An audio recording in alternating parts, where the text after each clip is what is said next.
الحمد لله والصلاة والسلام على رسول الله وعلى آله وصحبه ومن اهتدى بهداه وبعد. أعوذ بالله من الشيطان الرجيم. يا أيها الناس كلوا مما في الأرض حلالا طيبا ولا تتبعوا خطوات الشيطان إنه لكم عدو مبين. আল্লাহ রাব্বুল আলামিনের অসংখ্য অগণিত তারিফ এবং প্রশংসা যে আল্লাহ পাক আমাদেরকে হকপন্থী মাতৃভূত বাংলাদেশের তাওহীদি কাফেলা বাংলাদেশ জামিয়াত আহলে হাদিসের সৌদি আরব শাখার বিভিন্ন পর্যায়ে দায়িত্বশীল হিসাবে মহান রব্বুল আলামিন আমাদেরকে চুজ করেছেন এবং কাজে সক্রিয় থাকার তৌফিক দান করেছেন। এর আগে আল্লাহ আমাদেরকে হায়াত পরিমাণ মতো তার হিকমতের দাবি অনুযায়ী সুস্থতার নিয়ামত দান করেছেন।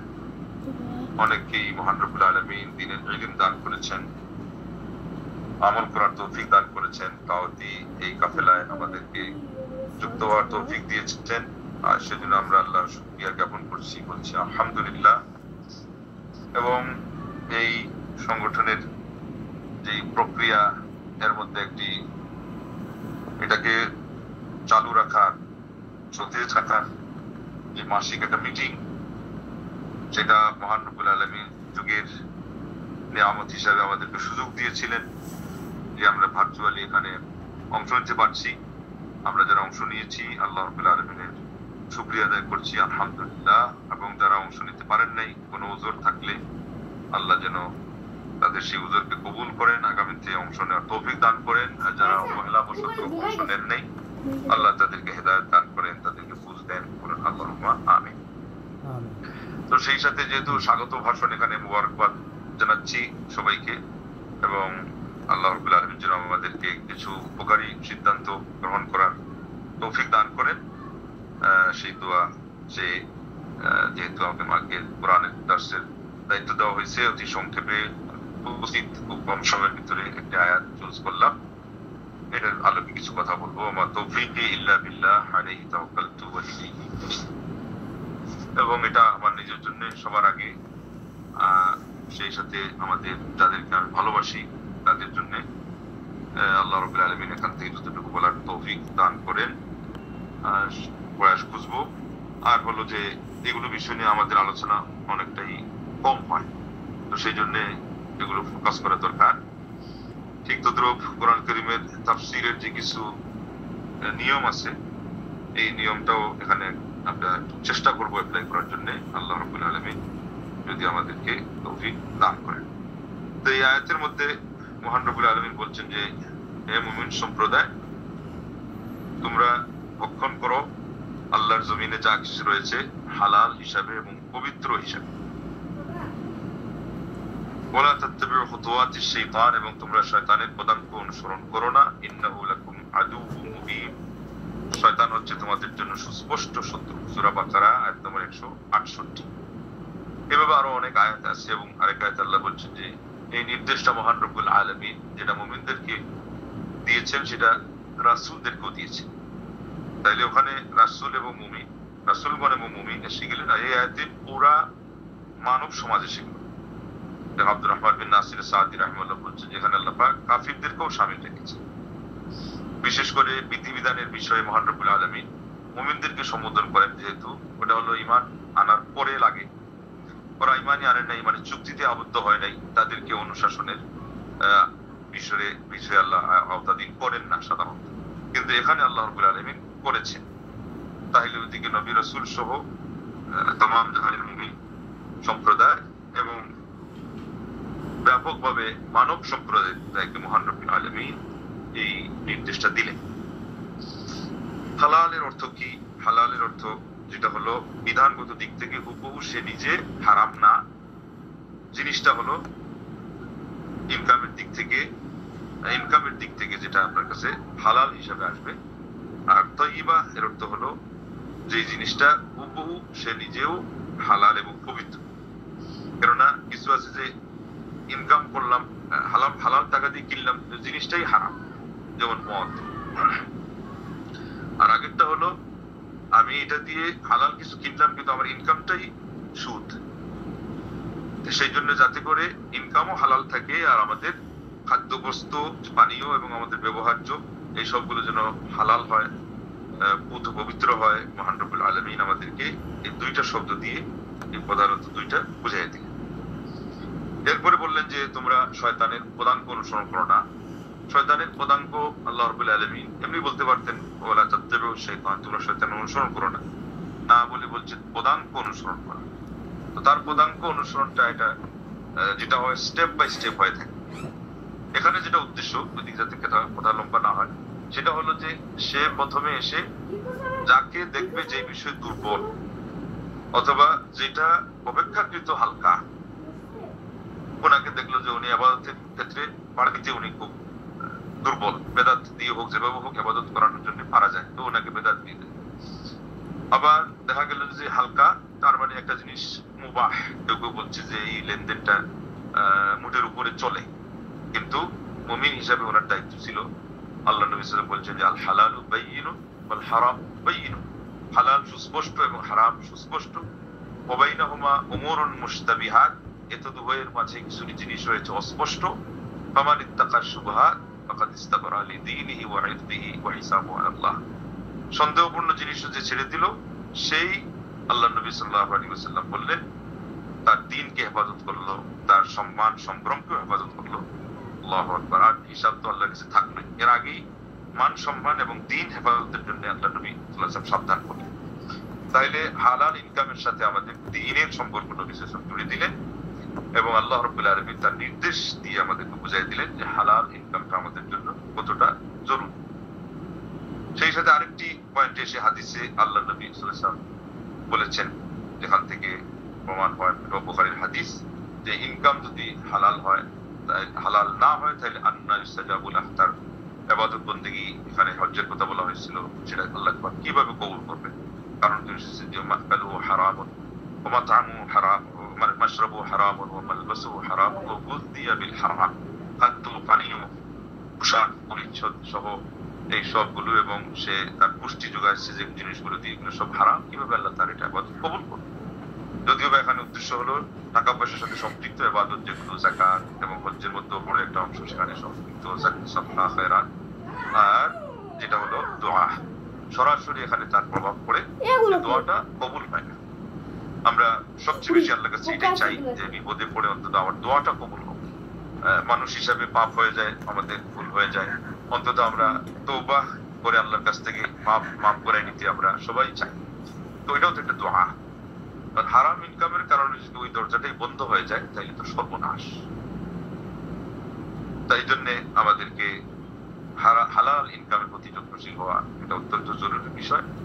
এবং এটা আকীদার সাথে সম্পৃক্ত সেইভাবে যে আমি যদি এই কথা বিশ্বাস করি যে আমার রিজিক দাতা আল্লাহ, স্রষ্টা আল্লাহ, এবং আসমান জমিন সৃষ্টির 50,000 বছর আগে আমার মানে ভাগ্যে লেখা আছে যা ওইটাই হবে, আমি যতই চেষ্টা করি এর চেয়ে বেশি কিছু হবে না, তাহলে এমত অবস্থায় আল্লাহর উপরে আমাদের ভরসা থাকতে অবশ্যই হবে। এবং আল্লাহ নবী সাল্লাল্লাহু আলাইহি ওয়াসাল্লাম হাদিস বলে দিয়েছেন, তোমরা যদি প্রকৃতপক্ষে সঠিকভাবে যথাযথ আল্লাহর উপর ভরসা করতে পারো তাহলে আল্লাহ পাক তোমাদের এমন ভাবে রিজিকের ব্যবস্থা করে দেবেন যেমন ভাবে পাখিকে করে দেন। পাখি তাহতু হিমাসান মাতারুন বিতানা, সে রওনা করে ক্ষুধার্ত অবস্থায়, অভুক্ত অবস্থায়, এরপরে সে বিকাল বেলা তার পেট পুরা অবস্থায় সে তার নিড়ে ফিরে। তা আমি আশাফুল্লাহ কাদার মানুষ, আমাকে তো আল্লাহ অবশ্যই না খাইয়ে রাখবেন।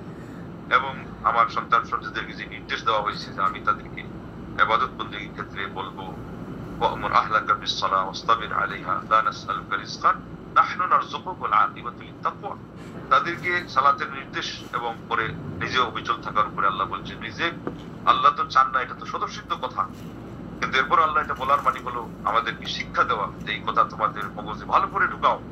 নাহনু নারযুকুক, রিজিক আমি অবশ্যই দিব। এখান থেকে মাসআলা আলেমগণ গ্রহণ করেছেন যে সালাত যাদের ঠিক আছে এবং বিশেষ করে সপরিবারে যেখানে সালাত তারা প্র্যাকটিস করে, এই পরিবারকে আল্লাহ কোনোদিন অভুক্ত ক্ষুধার্ত রাখবেন না, কোনো অভাবে রাখবেন না। এই যে আকীদার কথা, এই আকীদার কথা যদি আমরা আকীদা লালন করার পাশাপাশি এটা ভুলে যাই, ওটা অথবা এটা হালকা মনে করি, তা আমরা আকীদার মানে বিভিন্ন দিক আনুষঙ্গিক প্রাসঙ্গিক জিনিসগুলোকে গৌণ বানিয়ে ফেললাম, তাহলে আকীদা পূর্ণতা লাভ করলো না। আকীদার ক্ষেত্রে আমরা যেমন ঈমান ভঙ্গকারী জিনিস থেকে রক্ষা পেতে চাই, ঠিক ইমানে ত্রুটি আনে। আর এর মধ্যে একটা হলো ভরসাতে যদি রিজিকের ক্ষেত্রে আমাদের অলসতা থাকে, তাইলে এটাও আমাদের আকীদাকে ক্ষতিগ্রস্ত করলো শেষ পর্যন্ত। এদিকে দোয়া কবুলের পথ বন্ধ করে দিল। তওবা করতে চাইলাম, সেটা আমাকে বন্ধ করে দেওয়া হলো শুধুমাত্র এটার কারণে। এর চেয়ে আরো মারাত্মক আরেকটা হলো, আমরা প্রাণপণ চেষ্টা করে নিজেরা ইনকাম করে নিজেরা অনেক সময় না খেয়ে আমাদের সন্তান সন্ততিকে কিভাবে আমরা মানুষ হিসাবে গড়ে তুলবো, তাদেরকে খাইয়ে পরিয়ে তাদেরকে আমরা লালন পালন করবো, সেই জায়গাতে গিয়ে সবচেয়ে কঠিন একটা মায়ের পড়ে আল্লাহ যদি পাকড়াও করে ফেলেন যে সন্তান আর ভালো মানুষ হতে পারে না। অনেক আশা থাকে, সেই আশার তুলনায় কিন্তু কমে আসে। অনেক সময় দেখা যাবে যে একটা কিছু হয়েছে কিন্তু এটা তো হইল না, আশা তো পুরো। সেই জন্য ইমাম বুখারী রাহমাতুল্লাহ বাবজি বলছিলেন যে আমার ইনকামের মধ্যে একটা পয়সা পর্যন্ত আমি হারাম রেখে যাই। আমরা সবাই চাই ইমাম বুখারী না হলো বুখারীর লাইন ধরে আমার ছেলে মুহাদ্দিস হোক, আলিম হোক, কিন্তু সেটা কেন হয় না? আমাদের ওই পরিমাণ হালাল ইনকামের নিশ্চয়তা আমরা বাছাই করে সেই পথ অবলম্বন করি না। আব্দুল্লাহ ইবনে মুবারক রাহমাতুল্লাহ বাবা বাগানের মালিক ছিলেন, চিনতেন না যে ফল কোনটা পরিপক্ক, কোনটা মিষ্টি, কোনটা টক বা তিতা। মালিকের কাছে ডিসকাশনের পরে জানা হলো যে তাকে তো অনুমতি দেওয়া হয় নাই, সেজন্য এটা পরখ করে তিনি দেখানো পর্যন্ত নেই। কিন্তু আমরা কত ভাবে কত জিনিসকে শিথিলতার মাধ্যমে আমরা নিয়ে নেই। ওইটাকেই বলা হচ্ছে ফুতওয়াতুশ শাইতান। সে প্রথমে বলবে যে এটা তো সামান্য কিছু, বা এটা বিশেষ কিছু না, বা এটা আমার আমি তো এই জায়গার দায়িত্বশীল, অথচ এই ক্ষেত্রে আমাকে অনুমতি দেওয়া হয়েছে কিনা আদৌ আমি সেটা জানি না। হয়তোবা নিজের জন্য অথবা অন্যকে আমি সুযোগটা দিয়ে দিলাম, দিয়ে নিজে গুনাহগার হয়ে গেলাম, বা হারাম কিছু কাজে আমার সেখানে অংশ নেওয়া হয়ে গেল। আল্লাহ রাব্বুল আলামিন হয়তো নারাজ হয়ে যাবেন। বুঝতেও পারবো বলেছি যে জামাল হালাল হারাম ইলাল হালাল লিয়ুকসিরা বা আতাল হারাম আলাল হালাল ফাবাসরা। সামান্য কিছু কিন্তু মানুষ মিক্স করে, বেশিরভাগ মিক্স যেটা দিয়ে দেন এটা হালাল, কিন্তু ওই যে আরেকটু ইন্টারেস্ট বা আরেকটু লোক ওইটা সম্পূর্ণ না করতে পেরে আমি মনে করলাম যে আমি তো স্বাচ্ছন্দ্য বোধ করতেছি, এটাতে আমার পকেট খরচ হয়ে যাচ্ছে, এটাতে একটু সামান্য আনন্দের বিষয় হয়ে যাচ্ছে, এটাতে হয়তো সন্তান স্ত্রীকেও আনন্দ দিচ্ছে, কিন্তু বাস্তব রূপ হচ্ছে যে এইটা সামান্য এসে ওই এক ফোঁটা প্রেসার যেরকম এক বালতি দুধের মধ্যে পড়লে নষ্ট করে দেয়, ওইটা এসে পুরা হালাল রিজিকটা আল্লাহ যেটা দিয়েছিলেন ওইটাকে সুদ্ধা কি করে দিল, হারামে পরিণত করে দিল। ইন্না লিল্লাহি ওয়া ইন্না ইলাইহি রাজিউন। যার ফলে সকল বারাকাও চলে গেল, কারণ হারামে বারাকা থাকে না, হারামে আরাম নেই, আর এরপরে গুনাহগারও বানিয়ে ফেললো। তারপরে আরেকটা হলো যে বদভ্যাস হয়ে গেলে এটা থেকে ফিরত আসা আরো কঠিন হয়ে যায়। এটার উপরে আল্লাহ যদি মরণ দিয়ে দেন তাইলে তো গেলই গেল, দুনিয়া আখিরাত সবই গেল। শেখুল ইসলামের জন্য বলছিলেন, আমরা খালি এটাই প্রসিদ্ধ কথা বলি যে বেদাত কুফরির মুশরিক। শেখুল ইসলাম এটাও তিনি নির্ধারণ করেছেন যে পাপও একসময় মানুষকে কুফরের দিকে নিয়ে যায়। পাপকে যদি হালকা হিসাবে ধরা হয়, তওবা করতে করতে বিলম্ব করা হয়, এটার উপরে নিজেকে অভ্যস্ত করে ফেলা হয়, এটাকে নাথিং মনে করা হয়, ওই যে সামান্য জিনিস যেটা যদিও সামান্য, কিন্তু আমি যদি মনে করি যেটা আমার জন্য হালাল, তাহলে এটা কুফরি পর্যন্ত পৌঁছাইতে ওই শুরুতে তিনি বলছেন যে পাপও একসময় মানুষকে একেবারে ইমান বিধ্বংসী জিনিস হিসাবে তার উপর দাঁড়িয়ে যায় এবং তার কুফরিতে গিয়ে নিপতিত করে তার সবকিছুকে নিপাতিত করে দিয়ে তার শ্রমকে পণ্যশ্রমে পরিণত করে ফেলে। তো আল্লাহ রাব্বুল আলামিন আসমাউল হুসনা রাসূলের দিয়ে তো উনি আল্লাহ আমাদেরকে যেমন বিশুদ্ধ আকীদার নিয়ামত দান করেছেন, সহিহ সুন্নাহ অনুযায়ী আমল করার মতো আদর্শ আল্লাহ আমাদেরকে দান করেছেন। বেশিরভাগ আমরা জন্মসূত্রে পেয়ে গেছি, আর না হলে অনেকে আলহামদুলিল্লাহ এই সৌদি আরবে এসে বিশেষ করে যারা এখানে আছেন তারা পেয়েছেন। এই নিয়ামতটা সর্বাঙ্গীন ভাবে যেন আমরা এটাকে কদর করতে পারি। আল্লাহ রাব্বুল আলামিনের সব বিষয়ে জীবনের যে দিক ও বিভাগে তার নির্দেশ মেনে চলে আমরা প্রকৃত পক্ষে সুখ এবং শান্তি এবং সমৃদ্ধি এবং উন্নতি অগ্রগতি প্রগতি আমরা সেই পথ অবলম্বন করতে পারি। দুই দিনের দুনিয়া কোন স্বপ্ন আমরা দেখি আর কোন দিকে সে স্বপ্ন অপহৃত হয়ে যায় কেউ বলতে পারে না। এই কয়েকদিন আগের যে ঘটনা, এখন পর্যন্ত সবাই এটা নিয়ে ফিল করতেছেন, সেটা কষ্টে অনেকেই হাউতাশ করতেছেন, কোনো সমাধান পাচ্ছেন না।